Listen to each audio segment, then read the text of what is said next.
hadir juga Ibu Sesmen Pan RB, juga yang terhormat Kepala BKN, dan juga Saudara Kepala LAN, Bapak-Bapak dan pimpinan anggota Komisi UDA PRI yang hadir secara fisik maupun secara virtual. Pertama-tama kita panjatkan puji dan syukur kepada Allah Subhanahu wa Ta'ala, Tuhan yang Maha Esa, yang telah memberikan rahmat dan hidayah kepada kita semua, sehingga kita pada hari ini bisa melaksanakan tugas dan tanggung jawab kita sebagai terutama kami di anggota DPR melaksanakan tugas tanggung jawab konstitusional kita dalam bidang legislasi.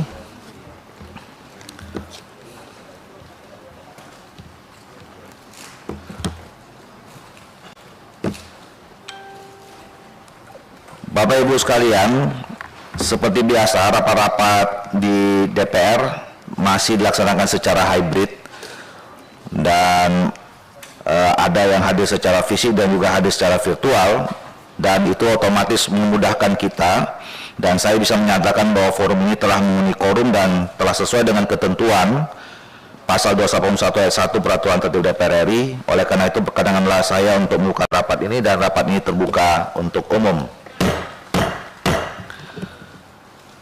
Selanjutnya kami mengucapkan terima kasih kepada Saudara Menko Polhukam, kemudian Pak Wakil Menteri Hukum dan HAM, Bapak yang mewakili Kementerian Dalam Negeri, Kepala BKN dan Kepala LAN untuk bisa memenuhi undangan kami pada hari ini. Bapak Ibu sekalian, rapat kita hari ini kita memang agendakan tindak lanjut dari rapat terakhir berkaitan dengan soal penyusunan rancangan undang-undang tentang pemekaran 3 provinsi di Papua. Jadi hari ini saya menawarkan sekaligus minta persetujuan dari Bapak-Bapak dan Ibu bahwa agenda kita tunggal. Kita akan membicarakan soal formasi pengisian formasi ASN di 3 provinsi hasil pemekaran ini. Apakah bisa kita setuju Bapak Ibu sekalian? Dan karena kita nanti pukul 13 juga ada rapat kerja pengambilan keputusan tingkat 1, saya menawarkan rapat ini kita bisa mungkin sampai 11.30 ya, 11.30 nanti kalau kita kurang kita perpanjang lagi. Setuju ya Bapak Ibu sekalian? Bapak Ibu sekalian, kami perlu menjelaskan bahwa di dalam 2 minggu terakhir ini kami membahas fokus terhadap penyelesaian rancangan undang-undang tentang pemekaran 3 provinsi. Banyak hal yang sudah kami selesaikan, tapi dari hasil kunjungan kami kemarin di Papua, baik di Merauke maupun di Jayapura, sebenarnya masyarakat yang diwakili ya, yang kita sudah anggap cukup representatif, semua elemen baik dari pemerintah daerah, provinsi, kabupaten, kota, kemudian panitia daerah pemekaran, tokoh adat, tokoh masyarakat, perwakilan suku dan segala macam, tidak lagi mempersoalkan apakah pemekaran ini diterima atau tidak diterima. Nah, yang kemudian mengemuka adalah mereka berharap bahwa pemekaran provinsi ini tetap bisa menggaransi keberadaan orang asli Papua. Ya, jadi semacam ada affirmative action terhadap posisi itu, dan mereka mengharapkan tidak akan terjadi migrasi besar-besaran ketika ini membuka adanya peluang munculnya formasi-formasi baru dalam pemerintahan daerah di sana.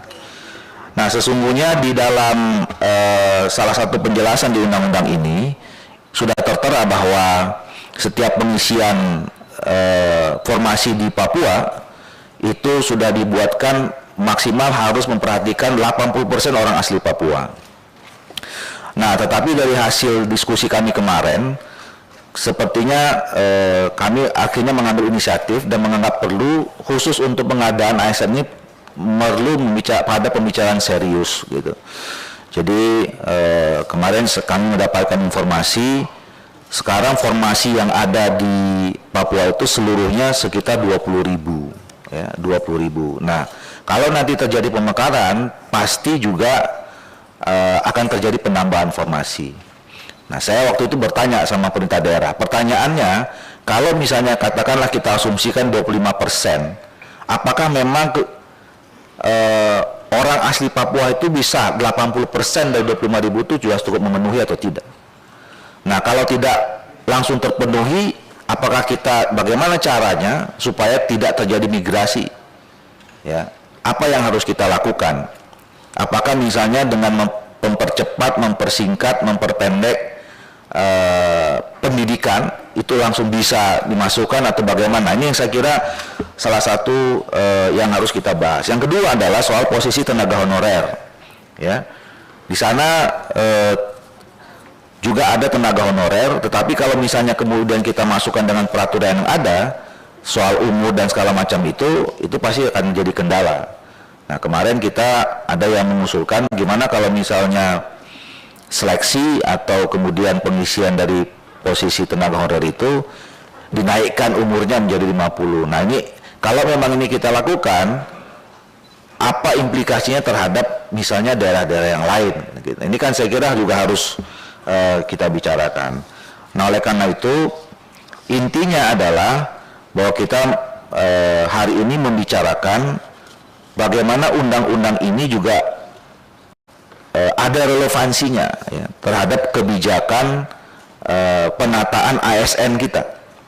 Ya, jangan sampai kalaupun kemudian kita ambil kebijakan diskresi, tapi itu nanti akan bertentangan dengan peraturan perundangan atau kebijakan yang selama diambil maupun yang akan diambil. Ya, karena kita sama-sama tahu statement terakhir dari Kementerian Pan-RB soal P3 kan juga tenaga honorer ini akan ada langkah-langkah ya, walaupun kemarin kita dapat informasi dari Kementerian Hukum dan HAM ternyata kebijakan terakhir pemerintah soal tenaga honorer ini bukan dihapus tapi ditata. Nah, ini yang juga kami ingin mendengarkan supaya undang-undang ini nanti, undang-undang di 3 provinsi ini betul-betul kita buat sesempurna mungkin dan bisa menjawab semua hal apa yang mungkin kita bisa antisipasi supaya tidak terjadi hal-hal yang kita tidak inginkan di tanah Papua ini. Nah, jadi kira-kira Pak Menteri itu yang menjadi agenda kita pada pagi hari ini. Mudah-mudahan hari ini kita bisa langsung menemukan solusi dan kemudian kita tuangkan mungkin 1-2 pasal tambahan sebelum nanti kita putuskan di jam 1 nanti, kira-kira begitu. Untuk itu kami persilakan pertama kali pada Saudara Menteri ad interim Menteri Pan-RB untuk memberikan penjelasan terkait dengan masalah itu. Kami persilakan, Pak.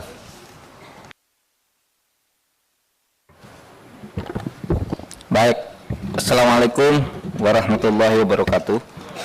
Yang terhormat pimpinan sidang, pimpinan Komisi 2, Bapak Haji Ahmad Doli Kurnia Tanjung, kemudian Bapak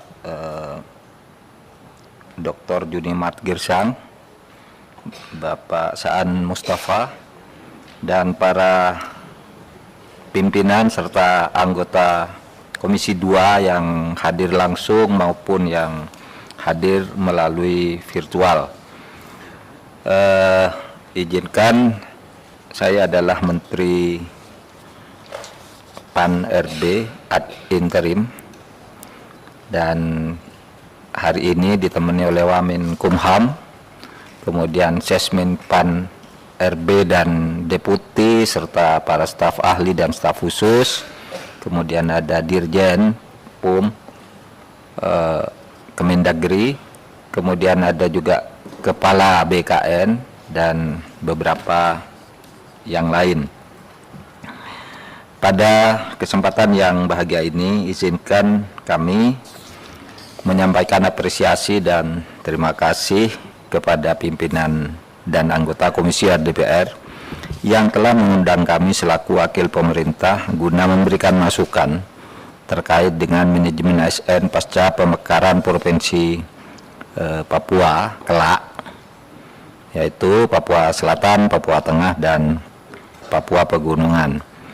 Sebagaimana kita ketahui bersama bahwa manajemen ASN dilaksanakan berdasar sistem merit sesuai dengan kualifikasi, kompetensi, dan kinerja. Dengan mempertimbangkan aspek integritas dan moralitas. Kemudian pengadaan calon ASN diperuntukkan bagi setiap WNI sehingga setiap WNI mempunyai kesempatan yang sama untuk melamar menjadi PNS dan pegawai pemerintah dengan perjanjian kerja setelah memenuhi persyaratan tentu saja. Penerimaan PNS dan PPPK dilaksanakan melalui penilaian secara objektif berdasar kompetensi, kualifikasi, kebutuhan instansi pemerintah dan persyaratan lain yang dibutuhkan dalam jabatan. Selanjutnya, seiring dengan pelaksanaan PP 49 tahun 2018, status pegawai non-ASN harus menjadi ASN pada tahun 2023 dan setiap pejabat pembina kepegawaian atau PPK baik pusat maupun daerah tidak diperkenankan lagi mengangkat tenaga non-ASN. Ini telah ditegaskan sebagaimana surat Menpan RB nomor B 185 tanggal 31 Mei 2022 mengenai status kepegawaian di lingkungan instansi pemerintah pusat dan daerah. Jadi intinya Pak, kita membatasi pengangkatan tenaga honorer itu supaya dihentikan dan diselesaikan selambat-lambatnya nanti tahun 2023. Pimpinan dan anggota Komisi 2 yang terhormat, pengadaan calon ASN dilaksanakan bertujuan agar ASN memiliki karakteristik pribadi selaku penyelenggara pelayanan publik dan mampu berperan sebagai perekat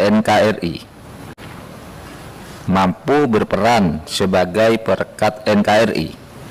Memiliki intelijensia yang tinggi untuk pengembangan kapasitas dan kinerja organisasi serta memiliki keterampilan, keahlian, dan perilaku sesuai dengan kebutuhan jabatan. Itu pedoman dasarnya. Selanjutnya, pengadaan PNS dilaksanakan berdasar prinsip kompetitif, adil, objektif, transparan, bersih dari praktek korupsi, kolusi, dan nepotisme, dan tidak dipungut biaya. Dengan tujuan dan prinsip-prinsip tersebut diharapkan kualitas dan kuantitas ASN bisa menjadi lebih terukur dan terstandar di seluruh Indonesia, termasuk ASN di Provinsi Papua dan daerah otonomi baru Provinsi Papua sebagaimana diatur dalam peraturan perundang-undangan di bidang kepegawaian. Oleh sebab itu, berdasarkan Undang-Undang Nomor 5 Tahun 2014 tentang ASN beserta Peraturan Pemerintah Nomor 11 Tahun 2017 sebagaimana diubah dengan Peraturan Pemerintah Nomor 17 Tahun 2020 tentang manajemen PNS dan Peraturan Pemerintah Nomor 49 Tahun 2018 tentang manajemen PPPK. Maka setiap instansi menyampaikan usulan kebutuhan ASN kepada Menteri PAN RB dan Kepala BKN dengan pendapat dari Menteri Keuangan serta pertimbangan teknis dari BKN. Dalam hal ini, Kemenpan RB juga mempersiapkan peraturan pelaksanaannya melalui peraturan Menteri PAN RB nomor 20, 27, 28, dan 29 tahun 2001 untuk pengadaan calon ASN dan sekolah kedinasan, serta terakhir ada peraturan Menpan RB nomor 20 tahun 2022 untuk pengadaan PPPK guru tahun 2022. Pengadaan calon ASN tahun 2022 difokuskan pada PPK guru, tenaga kesehatan, dan tenaga lainnya. Pengadaan calon ASN ini diputuskan dengan mempertimbangkan tenaga honorer atau non-ASN yang memenuhi syarat penyerdanaan birokrasi dan kebutuhan ASN yang diusulkan oleh instansi pusat dan daerah dengan memperhatikan kemampuan pembayaran gaji dan tunjangan sesuai dengan peraturan perundang-undangan. Adapun jumlah rencana usulan rekrutmen calon ASN tahun 2022 adalah 1.086.128 orang. 1.086.128 orang atau formasi jabatan. Saudara pimpinan komisi dan anggota DPR RI, pimpinan Komisi 2, terkait dengan pemenuhan ASN Provinsi Papua dan Papua Barat difokuskan untuk penyelesaian formasi tahun 2021 yang diselenggarakan pada tahun 2022.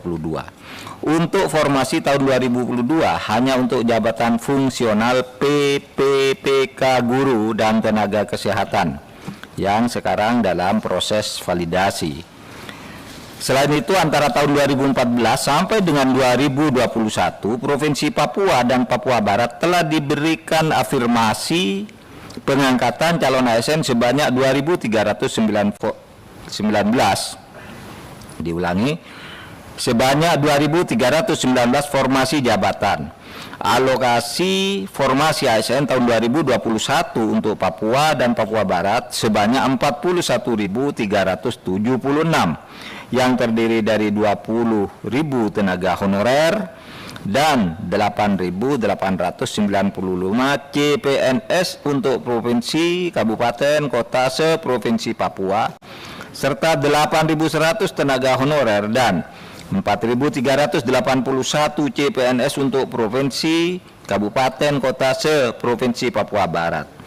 Dari alokasi formasi untuk Provinsi Papua Barat, alokasi formasi PPPK sejumlah 512 yang ditetapkan sejumlah 439 dan untuk 73 tidak ditetapkan karena tidak terdapat di dalam database sesuai dengan verifikasi dan validasi BKN dan BPKP.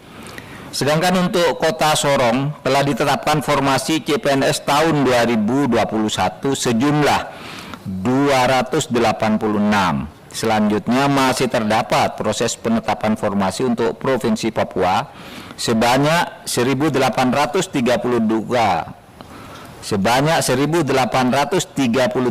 formasi CPNS dan 896 formasi PPPK.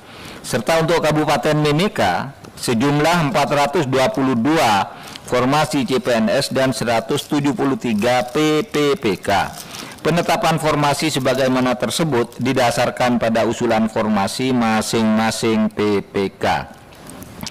Untuk itu, dalam pengisian SDM ASN pemekaran Provinsi Papua yang terdiri dari Provinsi Papua Selatan, Papua Tengah, dan Papua Pegunungan Tengah harus mempertimbangkan aspek geospasial, desain organisasi, pengisian DPRD, dan pendanaan atau anggaran.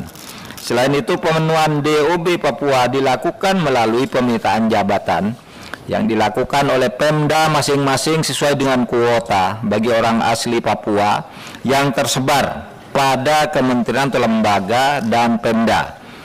Kemudian pengalihan ASN dari daerah induk ke daerah pemekaran dan pemenuhan alokasi formasi baru apabila diperlukan.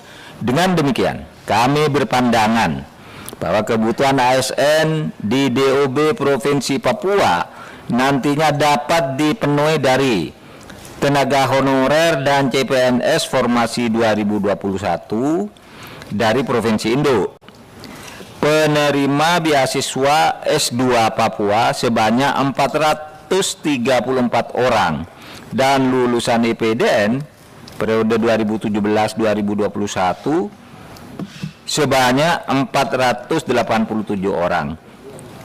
Hal ini dilaksanakan dengan penghitungan kebutuhan DOB Provinsi Papua sebanyak 46.000 ASN dan mempertimbangkan kearifan lokal Papua dengan komposisi 80% OAP dan 20% non-OAP.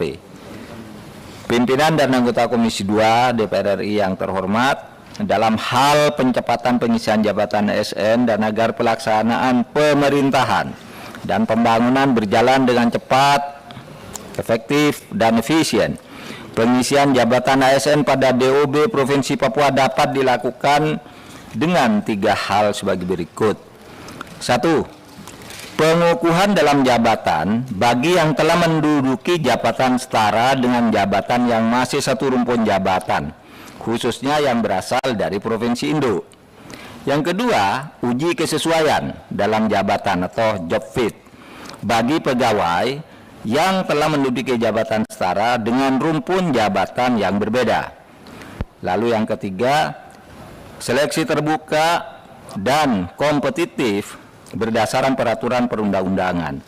Apabila tidak terdapat kesesuaian PNS dengan jabatan yang dibutuhkan, baik dari dalam lingkungan maupun provinsi Papua maupun di luar provinsi Papua. Jadi itu seleksi terbukanya. Proses pengisian jabatan tersebut dilaksanakan oleh panitia seleksi dan dilakukan pengawasan oleh KASN dan Kementerian Dalam Negeri guna menjaga objektivitas, akuntabilitas, dan keadilan dalam proses.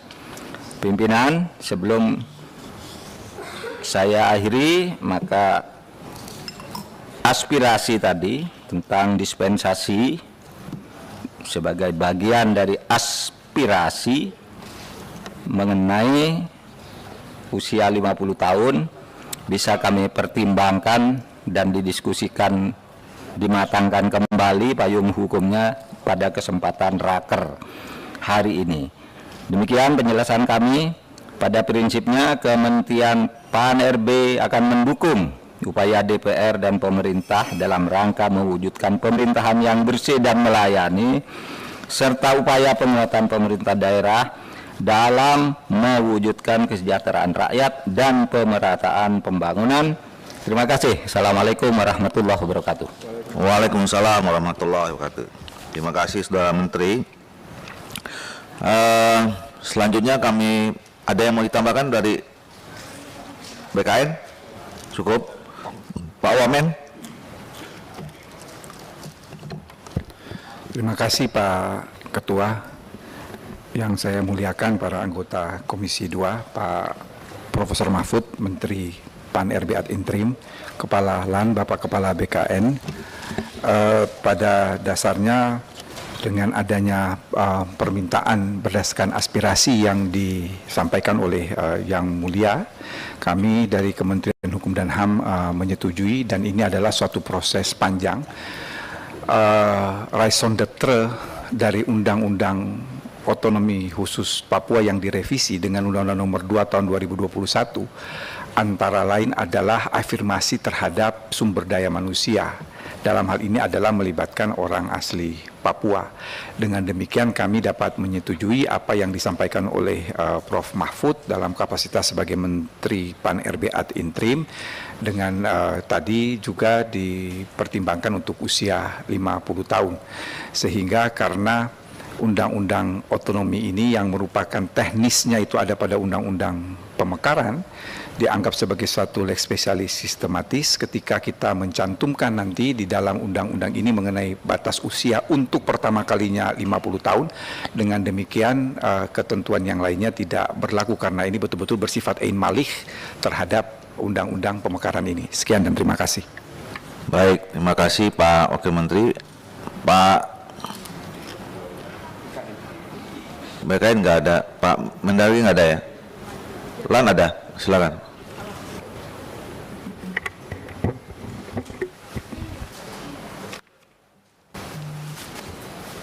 Baik, terima kasih pimpinan. Assalamualaikum warahmatullahi wabarakatuh. Pimpinan dan juga anggota Komisi 2 yang terhormat, izin Pak Menteri, Pak Wamen, dan juga kawan-kawan dari Kemendagri BKN terkait dengan pengisian SDM di daerah otonomi baru Papua terkait dengan proses pemekaran. Tentu pertanyaan kita adalah kalau daerah otonomi baru ini dibentuk, bagaimana agar pemerintahan ini bisa running, bisa berjalan. Tentu tidak hanya policy, tidak hanya kelembagaan, tidak hanya sarpras, tetapi juga persoalan SDM. Nah, ada beberapa skenario menurut saya dalam rangka pengisian SDM di daerah otonomi baru. Pertama, tentu skenario jangka pendek. Ini bagaimanapun ketika daerah otonomi baru itu dibentuk, pemerintahan harus segera terlaksana.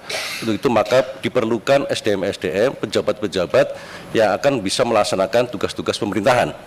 Nah, itu tidak bisa kita siapkan dalam waktu yang cukup lama. Karena kalau kita menyekolahkan orang, kita merekrut PNS, itu orang bisa duduk dalam jabatan minimal 16 tahun. Kalau kita berhitung normal, baru bisa duduk di level eselon 3 lah ya. Tetapi kalau kita menunggu itu akan lama sekali. Maka tadi terobosan untuk afirmasi Bangkom di Papua juga perlu dipertimbangkan. Nah, skenario jangka pendek adalah bagaimana kita mengisi kekosongan jabatan-jabatan di daerah otonom baru tadi melalui pergeseran atau mutasi dari provinsi induk, yang tentu itu juga kalau kita hitung tidak cukup, Pak.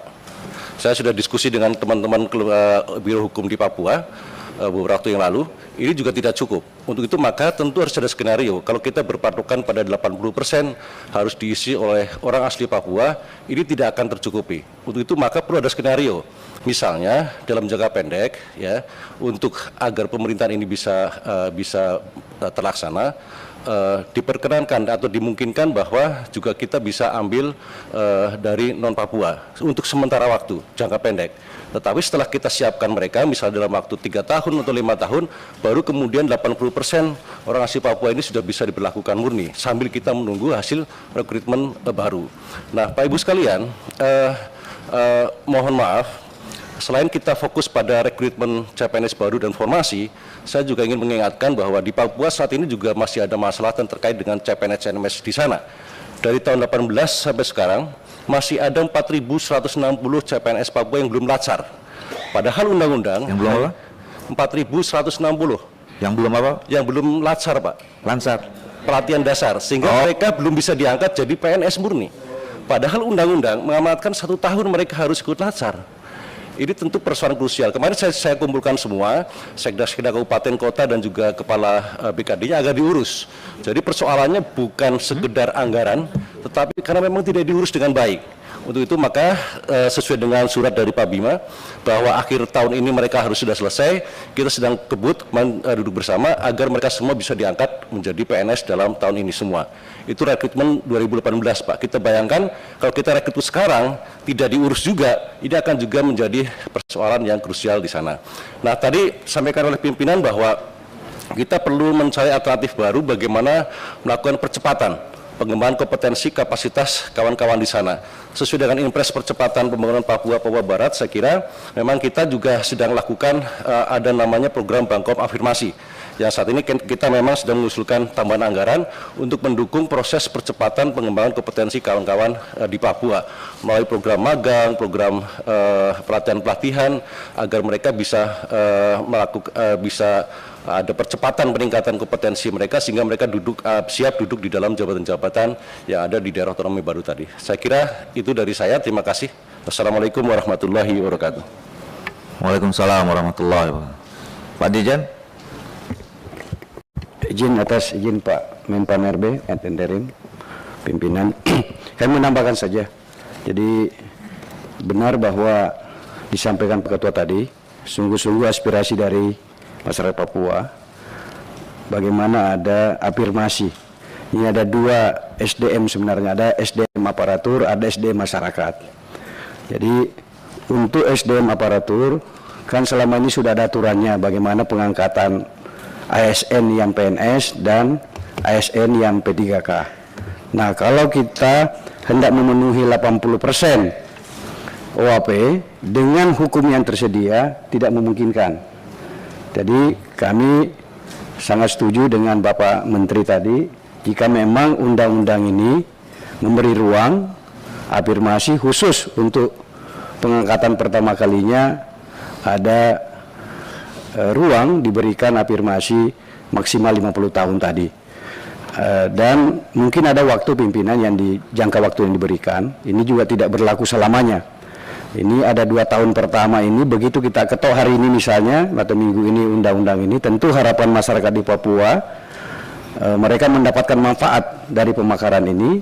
2 tahun pertama ini kan masih diisi oleh penjabat gubernur, kepala daerah. Nah, gubernur definitifnya kan di 2024. Nah, silakan forum ini pimpinan menentukan dikasih batas waktu berapa lama afirmasi untuk batasan usia maksimal 50 tahun ini diterapkan. Demikian dari kami. Terima kasih pimpinan. Baik, terima kasih Pak Dirjen.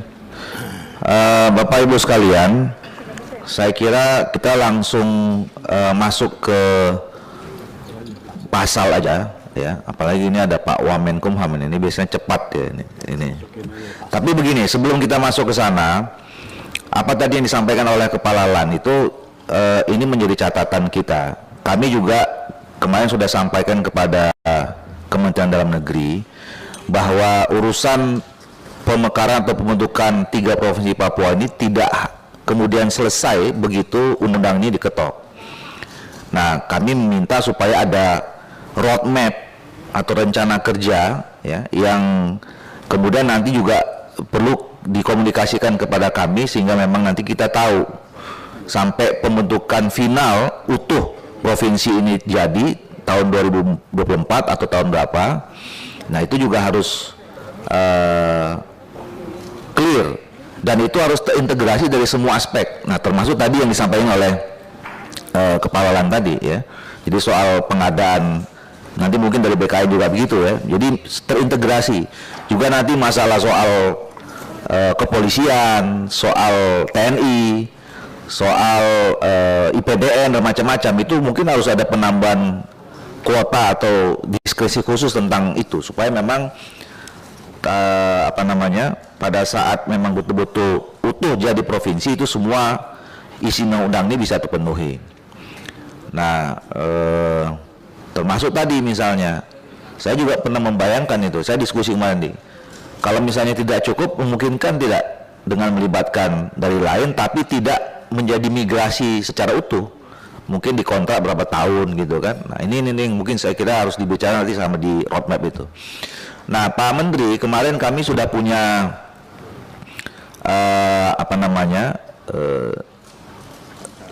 rancangan gitu ya, di pasal terakhir kita buat di ketentuan peralihan ya. Nah kira-kira ini, tapi menurut saya sebelum soal khusus masalah tenaga honorer ini harus ada juga satu ayat yang menjelaskan tentang tadi ya, kebijakan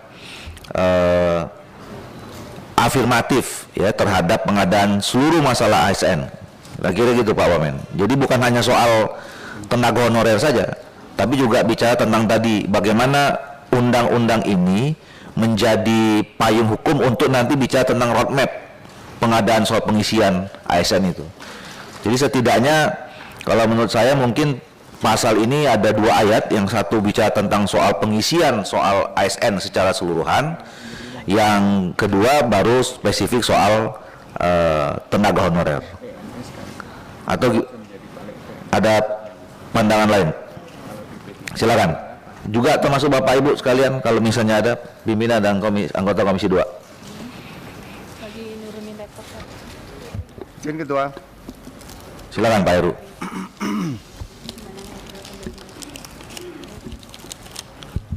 Terima kasih.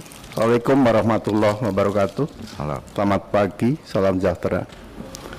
Yang terhormat pimpinan Komisi 2 dan Bapak Ibu anggota Komisi 2, Bapak Menteri Pan-RB, Wamenkumham, beserta jajaran, Mendagri, atau yang mewakili,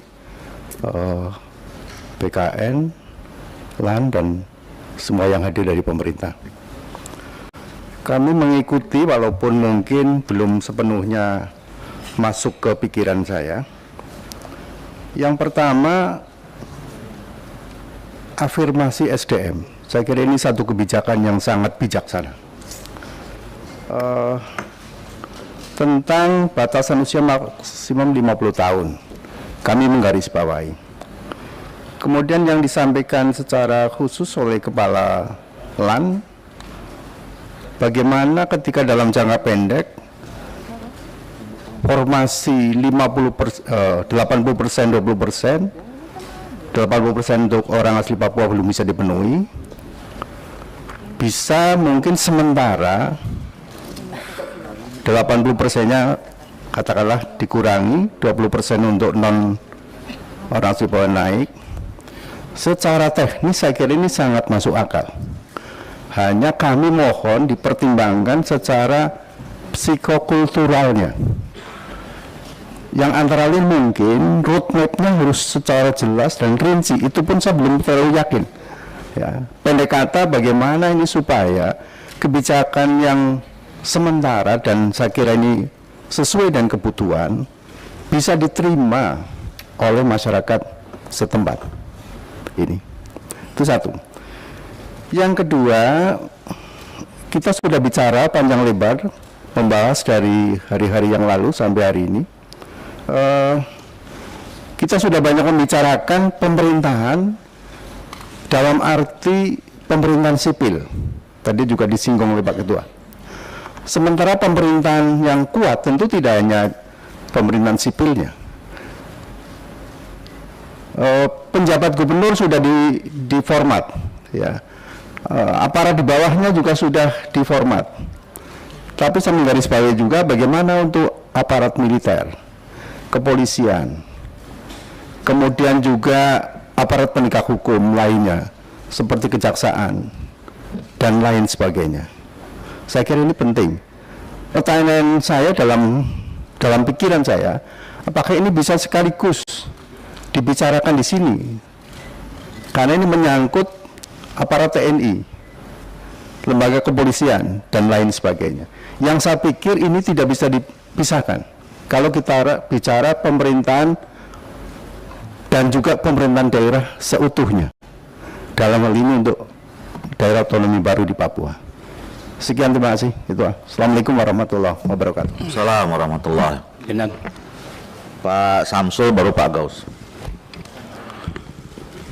Terima kasih Ketua Komisi 2 dan pimpinan Komisi 2 lainnya, dan yang kami hormati Menpan RB, Halin Trim, dan Wamenkum, Pak Dirjen yang mewakili Menteri Dalam Negeri, kemudian Kepala LAN dan BKN RI, dan rekan-rekan sekalian, para anggota Komisi 2. Persoalan yang kita ingin capai adalah bagaimana pasal peraturan peralihan yang kita beri angka kemarin itu, kalau tidak salah pasal 21 tentang pengisian aparatur sipil negara untuk pertama dapat dilakukan dengan mengangkat pegawai honor orang asli Papua.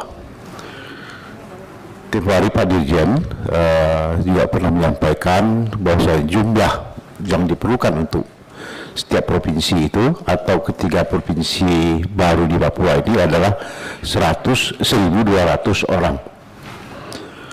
Kemudian kalau kita ambil 80% dari itu, artinya ada 960 orang Papua asli yang kita akan isi untuk mereka. Setelah kami coba memutar balik bagaimana teknis pengisian itu, berdasarkan peraturan pemerintah nomor 49 tahun 2018 tentang manajemen pegawai pemerintah dengan perjanjian kerja, kami menyarankan untuk mempercepat proses pengadaan pegawai honor orang asli Papua ini adalah melalui proses dari P3. Ini saran kami saja. Oleh karena itu, di dalam pasal 13, 14, 15 dan seterusnya itu diatur bagaimana teknik pengadaan pegawai P3 tersebut, P3K tersebut. Dimulai dari perencanaan, kebutuhan, ya katakan 960 orang tadi itu, dan seterusnya sampai mereka itu dapat diterima. Oleh karena itu saran kami barangkali untuk dapat pengisian ini kita tinggal bagaimana melakukan afirmasi ini melalui apakah akan dituangkan di dalam pasal 21 itu dibunyikan kita melakukan semacam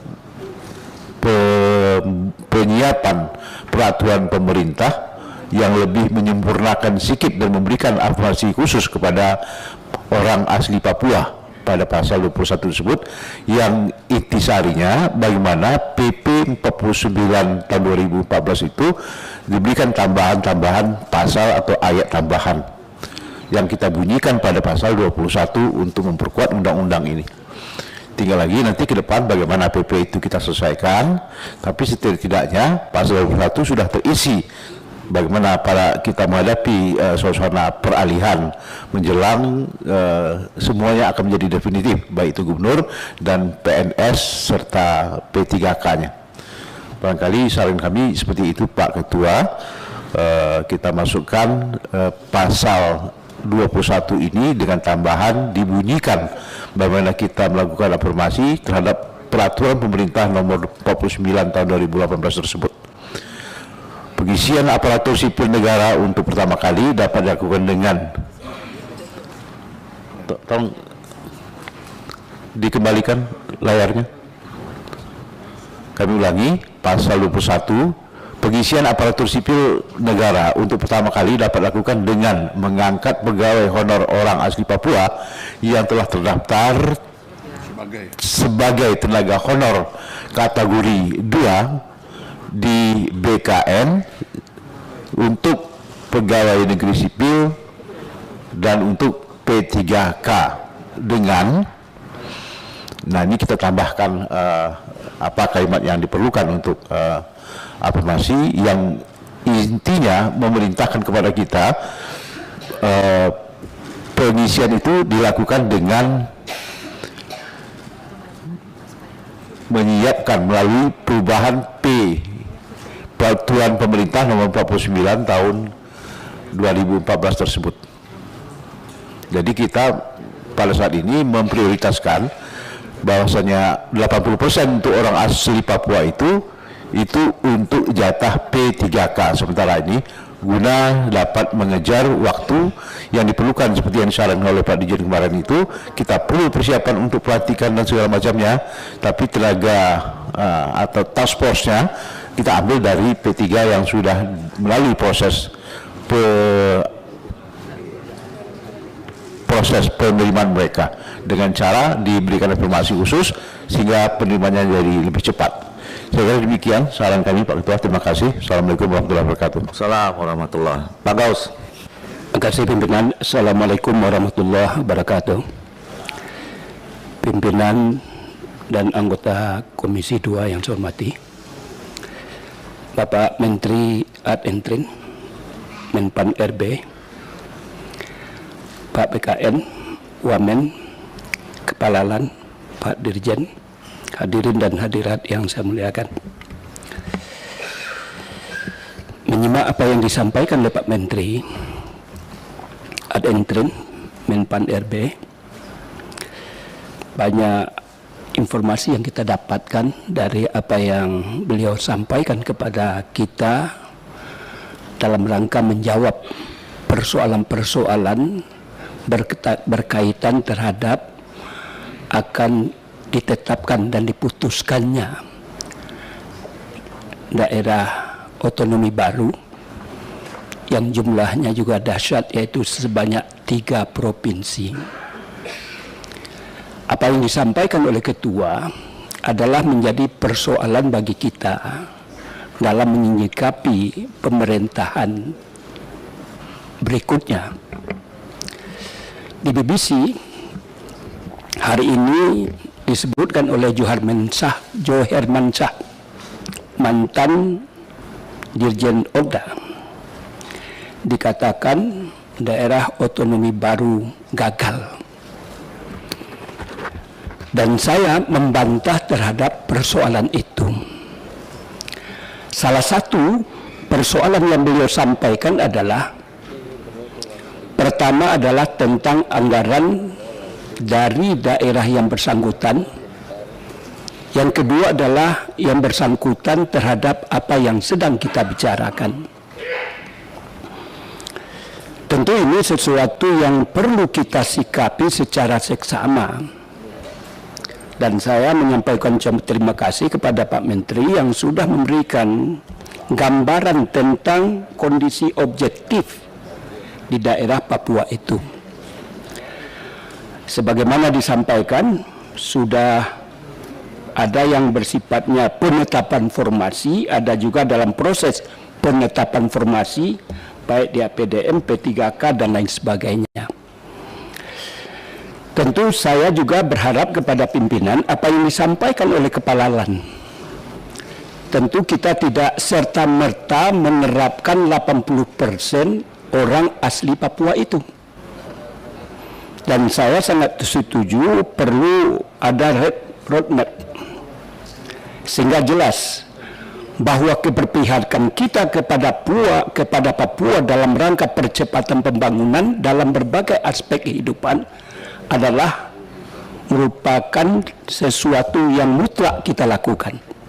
Inilah pendekatan-pendekatan yang perlu kita siasati, sehingga menurut hemat saya secara teknis nantinya Ketua, persoalan-persoalan yang disampaikan tadi, karena sudah ada bahan-bahan yang disampaikan dan solusi-solusi yang disampaikan oleh Kepala LAN ini, menurut hemat saya adalah bagian dari jalan keluar untuk menyikapi kekurangan SDM itu.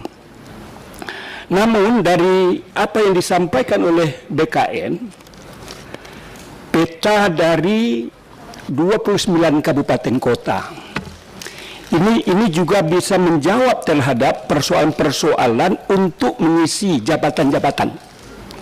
Karena saya lihat jabatan 4B itu ada sekitar 4.065 orang. Artinya jumlah daripada dinas eselon 2B itu tidaklah sebanyak itu.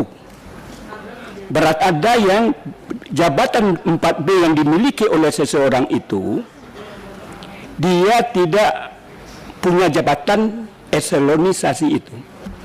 Bagaimana secara teknis tentang persoalan ini kita serahkan ke tim yang akan dibentuk oleh pemerintah, bukan kita, sehingga persoalan-persoalan yang menjadi persoalan bagi kita yang kita bicarakan dari kemarin sampai detik ini, dan ini adalah bagian daripada bagaimana kebijakan yang akan kita ambil untuk menyikapi masalah-masalah SDM ini.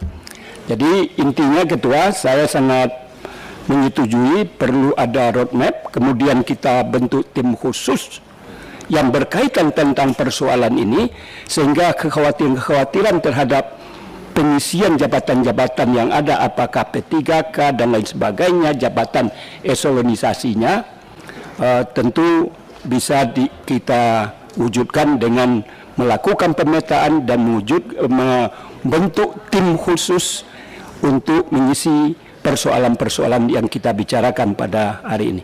Barangkali demikian pimpinan. Terima kasih. Assalamualaikum warahmatullahi wabarakatuh. Waalaikumsalam warahmatullahi wabarakatuh. Terima kasih Pak Gaus. Cukup ya sekira ya? Cukup lah. Sekarang kita langsung masuk ke pasal-pasal aja. Ini dari tadi Pak Wamen udah kode-kode saya, dia udah tulis-tulis ini.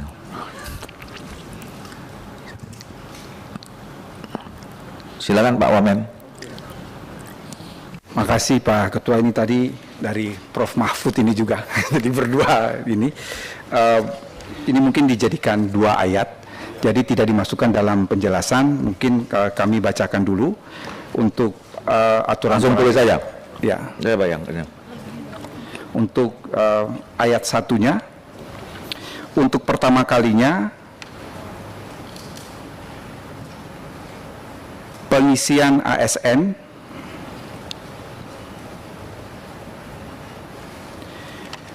di Provinsi Papua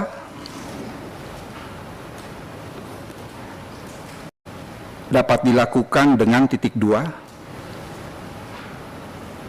1. Oh boleh, boleh ya. Mengangkat pegawai honorer OAP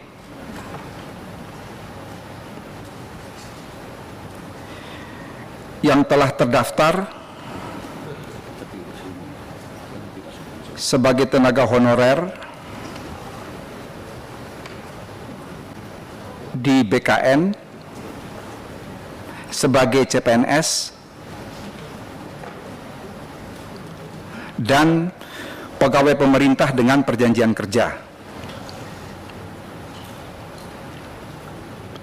B.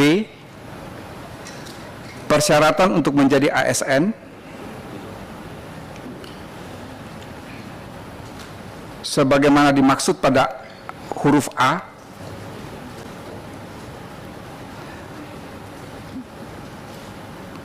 berusia paling tinggi 50 tahun.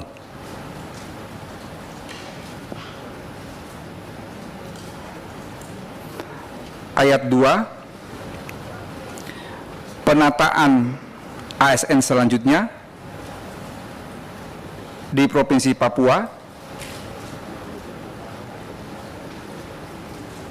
diatur lebih lanjut dengan peraturan menteri yang membidangi ASN,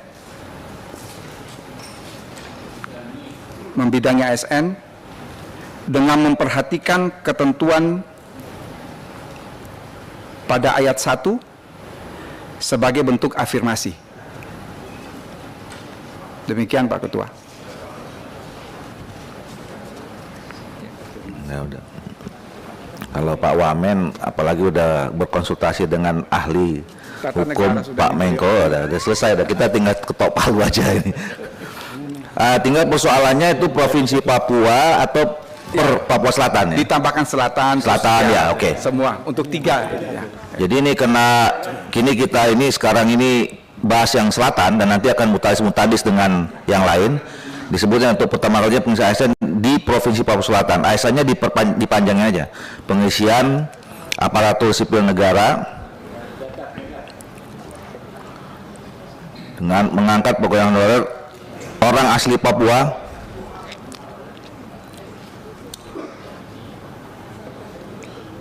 yang telah terdaftar sebagai tenaga honorer di Badan Kepegawaian Negara Nasional Negara ya, sebagai calon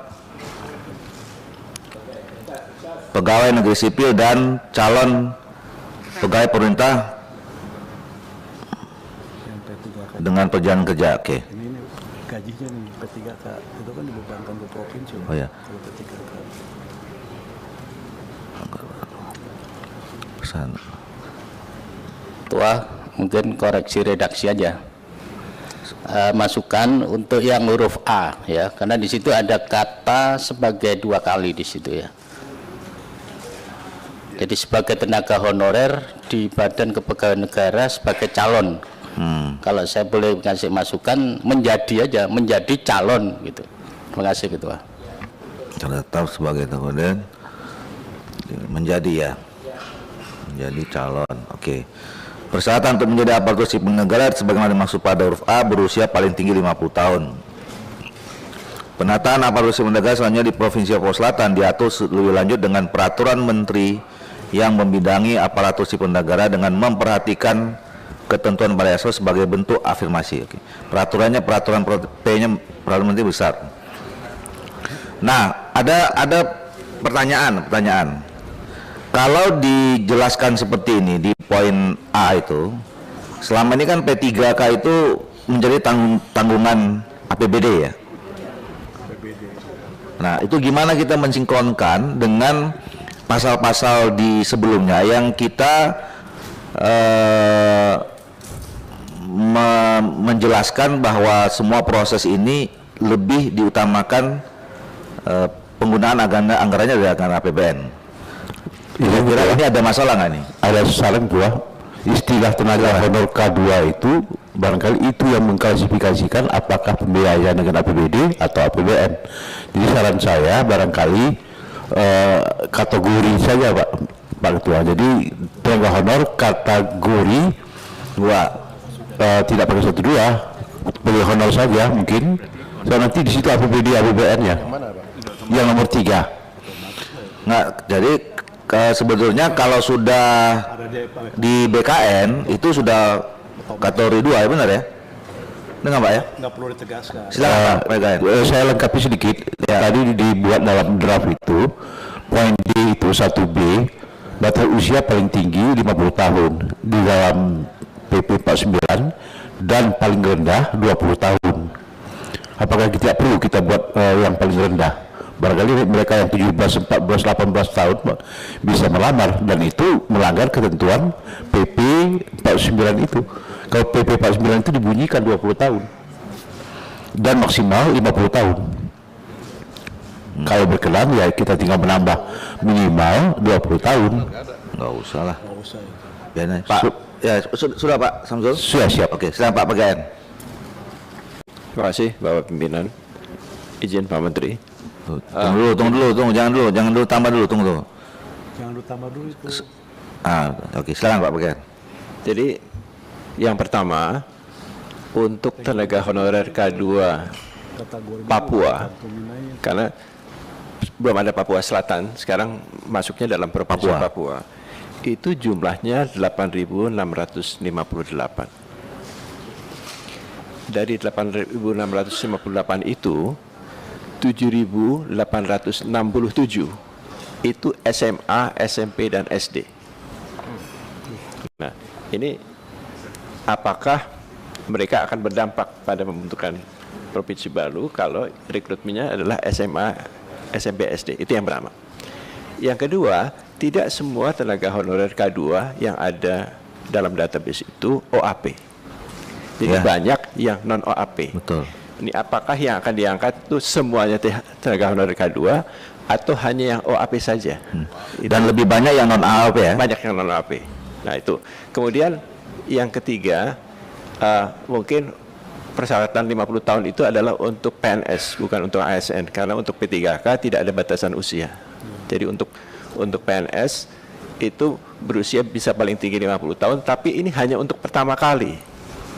Setelahnya mungkin harus kembali lagi, karena ini untuk pertama kali, setelahnya harus kembali lagi ke 35.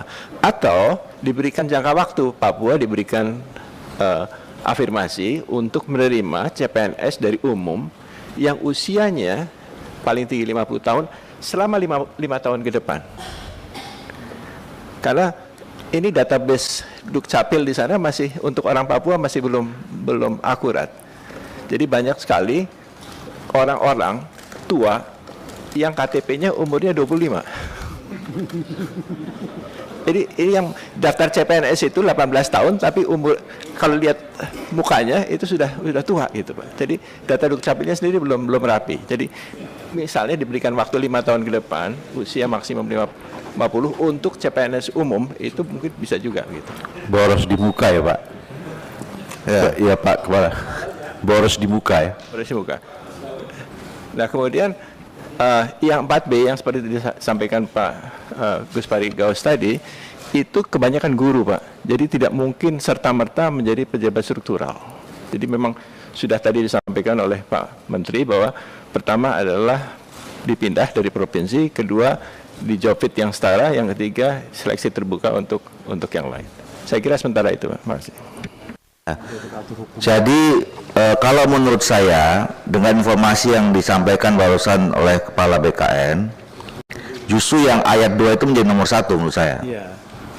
Jadi penataan aparatur sipil negara di Provinsi Papua Selatan diatur dengan peraturan menteri yang membidangi aparatur sipil negara dengan memperhatikan ketentuan sebagai bentuk afirmasi.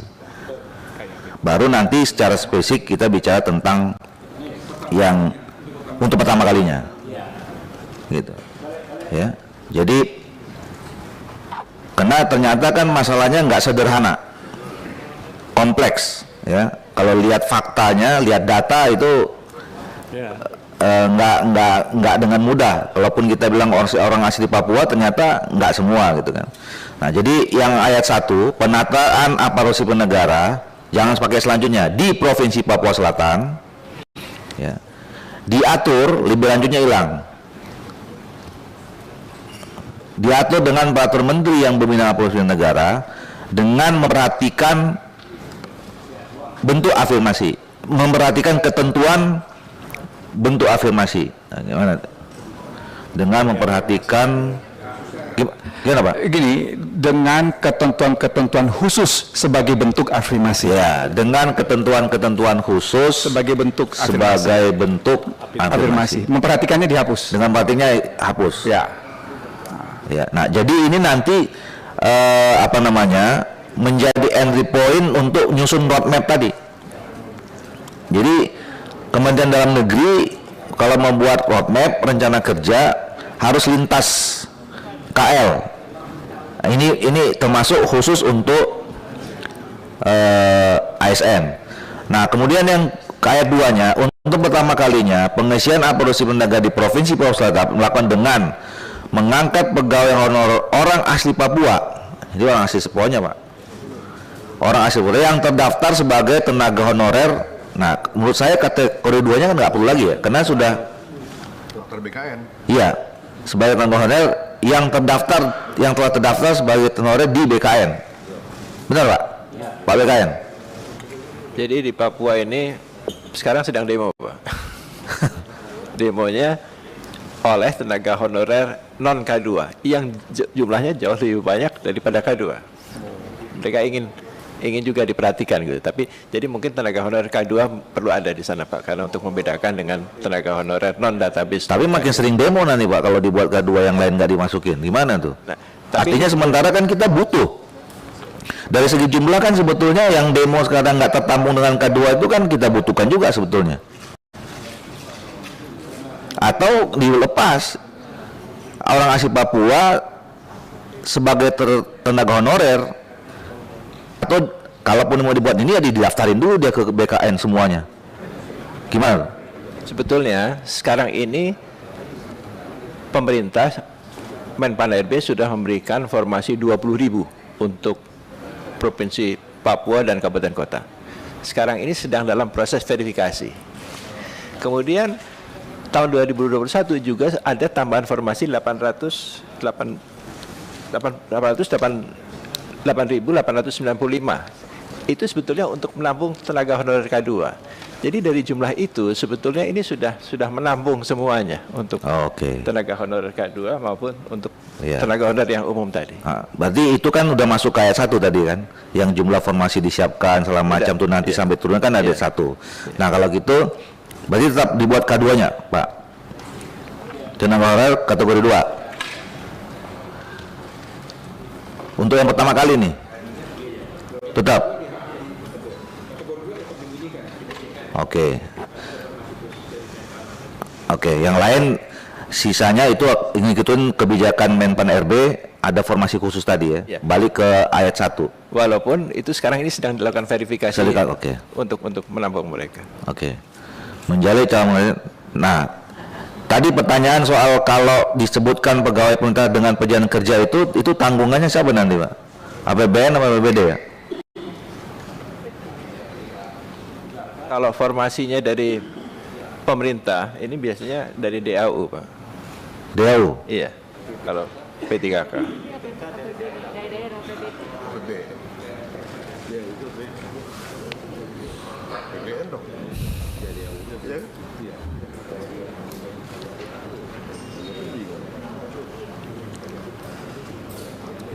Pimpinan. Teddy pimpinan. Jadi memang persoalannya itu ada miss itu Pak Bima yang berkaitan dengan dari DAU atau APBD dengan terbitnya Kepres atau Perpres itu tentang P3K yang daerah memahami itu dianggap sebagai sebuah atau dianggap anggarannya dari APBD. Nah, tapi ketika kita bincangkan dengan Kemenpan RB, memang sebetulnya P3K juga diambilnya dari DAU. Nah, ini yang kemudian menyebabkan daerah-daerah juga tidak memenuhi formasi P3K karena kekhawatiran membebani keuangan daerah. Yang kalau kita kemarin kan kita pernah kunjungan ke berbagai daerah, itu informasi itu tertangkap oleh kita. Itu kalau kemudian ini juga sebagai bentuk dukungan terhadap kategori 2 paling tidak memang harus.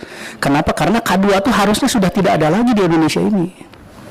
Karena sebagai bentuk dari kewajiban kita itu, karena K2 itu kan harusnya sudah jadi ASN atau jadi PNS semuanya.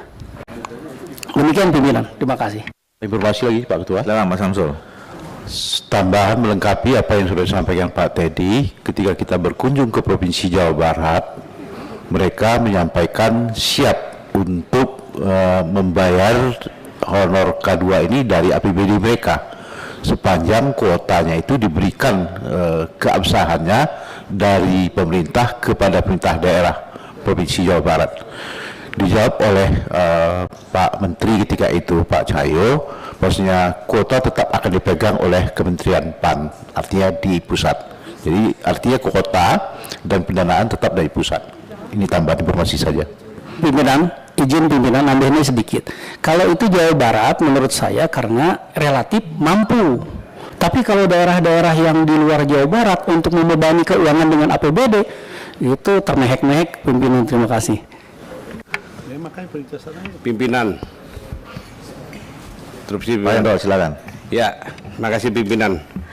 Minta diperjelas oleh Menpan RB atau dari BKN kaitannya dengan P3K.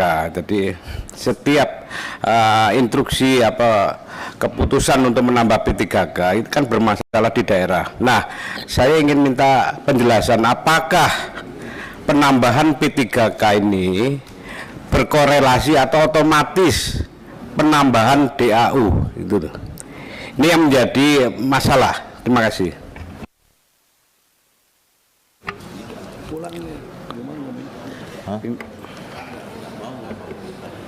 P3K itu ada batas usia enggak? Iya. P3K ada batas usia. Tapi ya sebetulnya sih itu sosialisasi aja saya kira ya. Sosialisasi dari apa tadi? Kepres atau Perpres? Bu Ses. Soal tadi yang itu DAU dan bukan anggaran Pemda. PP ya? Pimpinan, interupsi pimpinan. Itu perpresnya nggak menegaskan begitu kok. Jadi kan mau disosialisasi nggak ada, nggak bunyi begitu. Itu terima kasih. Gimana bunyinya, Pak? Ya nggak otomatis tidak spesifik untuk berkorelasi dengan penambahan DAU. Nah ini kalau gitu kita tanya, sekarang P3 ini sekarang anggarannya siapa yang tanggung jawab? Pak Ketua, izin Ketua. Kok kenapa Pak? Tunggu Pak, ini mereka saling mau bingung mau siapa yang mau jawab nih. Pak Bima, siapa? Baik Pak. Jadi ini ceritanya agak panjang Pak. Nggak apa-apa, kita dengarin aja Pak. Dulu belanja pegawai itu cukup. Kemudian ketika terjadi moratorium, belanja pegawai itu digunakan untuk kegiatan lain. Jadi belanja pegawainya menjadi turun. Nah, Kementerian Keuangan merasa bahwa belanja pegawai itu harus tetap belanja pegawai, tidak boleh digunakan untuk kegiatan lain.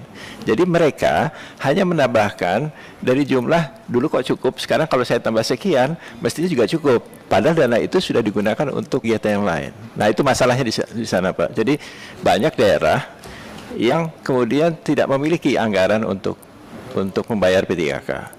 Memang ada tambahan dari Kementerian Keuangan untuk DAU, tapi jumlahnya kalau dihitung dari total P3K yang diterima tidak mencukupi. Tapi kalau dihitung dari belanja pegawai yang dulu saya berikan itu cukup sebetulnya. Jadi ini memang ada mismatch dalam pengertian belanja pegawai yang sekarang ini. Jadi memang kalau dari aturannya belanja pegawai itu masih DAU Pak. Tapi sekarang ini banyak yang membayarkan dari PAD, dari daerah sendiri. Saya kira beginilah, semua nanti masalah yang belum tertampung di ayat 2 ini itu dikembalikan ke ayat 1. Silakan. Boleh pimpinan izin Pak Menpan, mohon izin Pak Menko, jika diizinkan. Kami mencoba membantu merumuskan nanti setelah mendengarkan pandangan juga Kepala BKN tadi. Jadi proteksi yang kita mau berikan ini afirmasi adalah satu untuk pengangkatan CPNS umum, dalam hal ini PNS pada umumnya. Jadi sumber PNS kan ada dua, ada yang sudah jadi honorer, ada yang belum jadi honorer tapi usianya sudah di atas 35 tahun. Nah ini rumusan kita baru honorer dan P3K. Jadi sebenarnya ada 3 Bapak. Satu, calon PNS pada umumnya, istilah Pak Bima tadi itu. Jadi misalnya saya sarjana, orang asli Papua, tapi usia saya sudah 40 tahun, tapi saya bukan honor daerah, saya juga mau jadi PNS. Nah ini harus ditampung di sini supaya bisa jadi bisa diangkat jadi PNS. Klaster kedua adalah yang sudah jadi honorer. Iya, yang orang asli Papua. Yang ketiga adalah P3K. P3K penjelasannya kepala BKN itu tidak ada batasan usia. Jadi kalau kita kunci 50 tahun justru bermasalah. Karena P3K itu boleh lebih dari 50 tahun. Nah ini kita tinggal normakan pimpinan. Demikian pimpinan, makasih. Enggak, kalau yang pertama tadi yang Bapak bilang sarjana tapi 40 tahun dia mau daftar, itu saya kira kan bisa selesai di ayat 1 kan? Benar nggak? Atau dia untuk pertama kali juga bisa ya? Ya, untuk pertama kali Pak. Jadi mohon maaf Pak Ketua. Jadi ayat 1 tetap, ayat 2 itu pengisian aparatur, untuk pertama kalinya pengisian aparatur sipil negara di Provinsi Papua Selatan dapat dilakukan dengan, mungkin jangan ABC ya, 1 calon pegawai negeri sipil CPNS ya, calon pegawai negeri sipil, kemudian 2 pegawai honorer orang asli Papua yang telah terdaftar sebagai tenaga honorer kategori kedua di Badan Kepegawaian Negara, dan ketiga adalah P3K. Jadi jelas Pak, klasifikasinya jelas. Jadi CPNS yang umum itu kan tergantung pendistribusiannya nanti, tapi yang kedua itu kita beri afirmasi buat orang asli Papua yang tenaga honorer, di situ kita bunyikan sekaligus usianya maksimal 50 tahun. Baru yang ketiga adalah P3K. Karena ada peraturan pemerintah mengenai P3K itu usianya bisa 59 tahun, Pak. Kalau kita kunci 50 tahun malah justru kita membatasi, Pak. Oke. Ya. Baik. Baik, jadi nomor 1 calon pegawai negeri sipil, 2 pegawai negeri asli Papua yang terdaftar sebagai tenaga honorer K2 di Badan Kepegawaian Negara yang berusia maksimal 50 tahun. Ya, gitu. Ya, ayat 1 2 maksimal 50. Yang berusia maksimal. Ya, nomor 1 2 sama. Ya. Nomor 1 juga CPNS yang maksimal 50 tahun, Pak. Karena tadi yang disampaikan oleh Pak Bakhtiar tadi. Ya.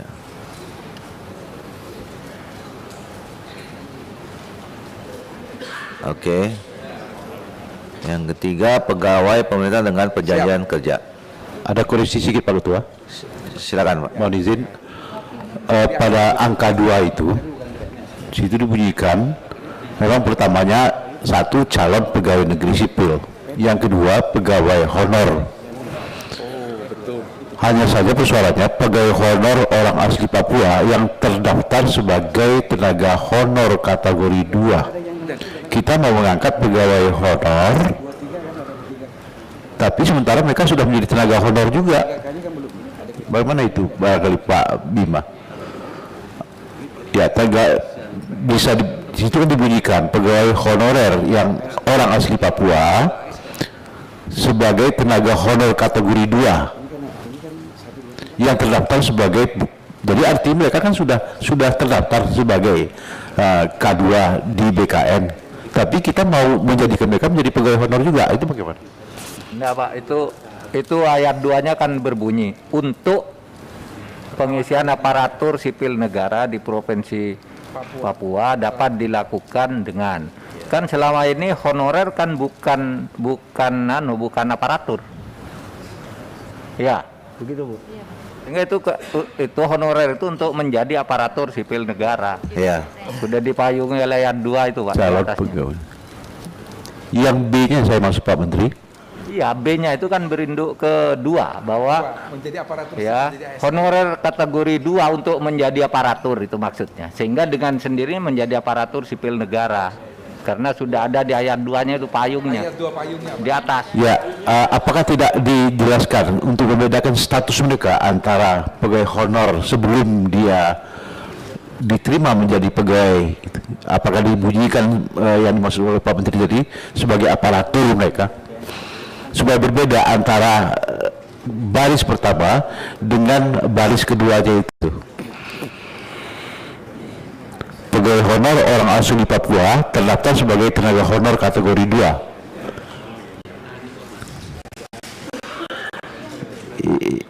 Pimpinan menyempurnakan kalimatnya aja pimpinan. Jadi yang huruf B ini yang dimaksud mengangkat pegawai honorer UAP yang terdaftar sebagai tenaga honorer K2 di BKN menjadi PNS, menjadi CPNS. Jadi ditambah menjadi CPNS yang berusia maksimal 50 tahun. Kalau menjadi P3K kan tidak ada batasan usianya. Ya, jadi menjadi CPNS biar terang. Demikian pimpinan. Iya. Iya itu. Iya betul. Clear tuh. Yang terberat sebagai orang asli di badan pengenalan menjadi calon Indonesia yang Clear itu.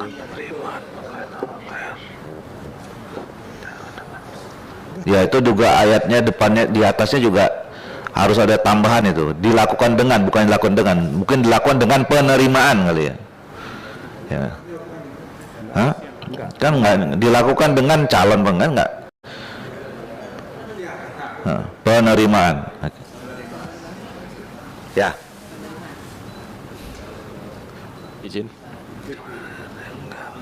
Pak. Silakan Pak. Izin Pak. Sedikit menyempurnakan Pak. Untuk yang 2A, kalau diperkenankan berusia paling tinggi 48 tahun Pak. Karena kalau 50 tahun nanti tidak dapat pensiun. Jadi di dalam aturannya mereka bekerja selama 10 tahun. Jadi kalau pensiunnya nanti 58, jadi 48 lebih aman Pak. Yang untuk CPNS itu kan umum Pak ya. Jadi maksimal berusia 48 tahun supaya nanti tidak ribut lagi, mereka menuntut pensiun nanti gitu. Iya. Itu yang untuk A. Ya boleh. Iya. 48 tahun. Pak. Setuju. Paling tinggi 40, tinggi umum. Ya, 48 tahun. Yang A, 2A paling tinggi 48 tahun. Bukan OAP dia.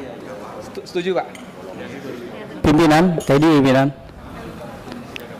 Pak Teddy. Saya hanya mau bertanya saja, karena di beberapa daerah realitasnya ada K2 yang usianya juga di atas 50 tahun. Nah, apakah kemudian dengan kita kunci di paling tinggi 50 tahun, dia kemudian tidak bisa menjadi CPNS gitu. Padahal kemudian kalau ke P3K, jadi maksud saya di B nggak keambil, di C juga nggak keambil, misalnya seperti itu pimpinan. Terima kasih pimpinan. Makanya saya ingin klarifikasi, ada tidak K2 di Papua yang itu usianya lebih dari 50 tahun? Karena sepengetahuan saya di beberapa daerah ada kategori 2 yang usianya di atas 50 tahun. Kalau tadi informasi dari Pak Kepala BKN kayaknya nggak ada Pak. Karena yang KTP-nya 25 tahun saja, ya kan? Masih KTP-nya 20. Kalau 48 tahun betul. Supaya dia dapat pensiun ya Pak Adi. Nggak ada. Itu 48 tahun loh, yang A 48 tahun. 48 tahun Pak, betul. Iya. Yang bawah juga 48 tahun Pak. Ketua izin. Nanti nggak dapat pensiun dia. P3 kan lain, P3 kan. Ketua. Silakan. Ya, masukkan aja, mungkin koreksi redaksi yang B. Jadi pegawai honorer OAP yang terdaftar kategori 2. Jadi nggak usah ditulis lagi sebagai kategori. Ya. Pegawai honorer OAP yang terdaftar kategori 2 di BKN. OAP-nya orang asli Papua nih. Ya, diperpanjang, jangan disingkat. Itu CPNS yang A nggak pakai OAP juga? OAP juga lah. Oke, terima kasih Ketua. Orang calon pegawai negeri sipil orang asli Papua. Ya OAP dulu aja ya. Nanti repot lagi. Nah, yang B otomatis ikut yang A. Kalau yang A 48, yang bawah juga 48. Dan nanti akhirnya kan jadi CPNS juga. Nggak, beda Pak. Kalau untuk kategori 2 itu 50 tahun tidak apa-apa karena dia sudah punya masa kerja Pak. Oke. Tapi jangan sampai lebih dari 50 tahun, nanti kasus Sragen terulang lagi. Oke. Ya. Oke. Oke. Cukup ya? Cukup. OAP ada orang asli Papua di ketentuannya sudah disingkat Pak. Iya maksudnya? Nggak usah disingkat, nggak usah diperpanjang. Jangan. Diperpanjang semua. Sedikit tambahan Pak, mungkin izin. Silakan. Apakah dimungkinkan untuk tenaga honorer K2 itu semuanya saja diangkut Pak? Karena jumlahnya tidak banyak. Gimana? Jadi untuk B itu, pegawai honorer orang asli Papua. Usulan kami, kenapa tidak semua pegawai honorer tenaga honorer K2 saja diangkut semua Pak? Jadi PNS karena jumlahnya tidak banyak. Daripada mereka nanti ribut lagi Pak. Lebih bagus juga. Setuju pimpinan, setuju. Setuju lah. Setuju lah. Jadi gimana? Pegawai asli Papua yang terdaftar P2 otomatis pegawai honorer yang terdaftar kategori 2, jadi OAP-nya tidak perlu Pak. Jadi semua pegawai honorer K2 itu bisa diangkut. Oh jangan Pak, ini justru kita bicara tentang afirmasinya ini. Maksudnya perlu Pak. Dan yang lainnya. Ada unsur politisnya. Saya ada tambah dua kata saja Pak. Ya. Pasal ayat 1 itu bunyinya adalah ketentuan mengenai penataan aparatur. Jadi ditambah kata-kata di depan itu ketentuan mengenai Pak. Karena kita mau limpahkan ke peraturan menteri. Ya. Ketentuan mengenai penataan aparatur. Siap. Ya, makasih. Papua Selatan aja tuh, Papua Tengah, Papua. Nanti undang-undangnya sendiri Pak. Ini khusus Papua Selatan. Siap, Bro. Cukup. Siap, Bro. Cukup ya? Enggak, kalau yang mengangkat orang semuanya. Pimpinan, sebentar pimpinan Teddy. Izin pimpinan, saya hanya ingin inikan saja tadi apa yang dikatakan oleh Pak Bima. Kalau K2 di Papua ini tinggal berapa, kemudian berapa Papuanya, asli Papuanya dan berapa non Papuanya gitu, atau orang asli Papua dan bukannya. Sehingga kalau kemudian ini juga presentasinya tidak terlalu banyak, toh kita juga masih memerlukan 20% itu. Memang bisa ada pengaturan lain pimpinan. Tapi maksud saya yang harus masuk itu adalah yang K2 orang asli Papuanya. Dan khawatir saya ini masih ada di atas yang 50 tahun pimpinan. Nah, menurut saya begini, undang-undang ini sebetulnya pasal-pasalnya kita buat justru untuk afirmasi itu. Jadi kalaupun kemudian nanti kebijakannya mau diambil semua, yaitu kebijakan dari BKN saja, nggak usah dibuat dalam undang-undang ini. Tapi yang penting setiap rekrutmen CPNS, P3K, honorer itu harus memperhatikan orang asli Papua. Ini untuk ini aja. Itu sebetulnya. Jadi kalau nanti mau diambil semua kebijakannya itu kebijakan aja, tidak diatur dalam undang-undang ini gitu. Kiri ya, gitu. Setuju Pak Menteri? Setuju ya semua ya? Oke, terima kasih. Kalau udah setuju udah selesai kita. Pas juga 11:30. Baik Bapak Ibu sekalian, dengan kita tadi sudah merumuskan tambahan pasal di dalam rancangan undang-undang ini yang memang agenda kita pada pagi hari ini membicarakan soal itu. Intinya adalah bahwa kita sudah menemukan sekarang payung hukum yang kemudian nanti bisa dilanjutkan dengan peraturan-peraturan teknis berikutnya berkaitan dengan soal pengadaan ASN di provinsi baru di Provinsi Papua. Ada 3 provinsi, yaitu Provinsi Papua Selatan, Papua Tengah, dan Provinsi Papua Pegunungan. Sebelum saya akhiri, kami atas nama Komisi mengucapkan terima kasih pada Pak Menko Polhukam sebagai interim Menteri PAN dan RB. Kita doakan semoga Pak Menteri PAN RB cepat sembuh, segera sembuh, supaya bisa bergabung lagi bersama kita.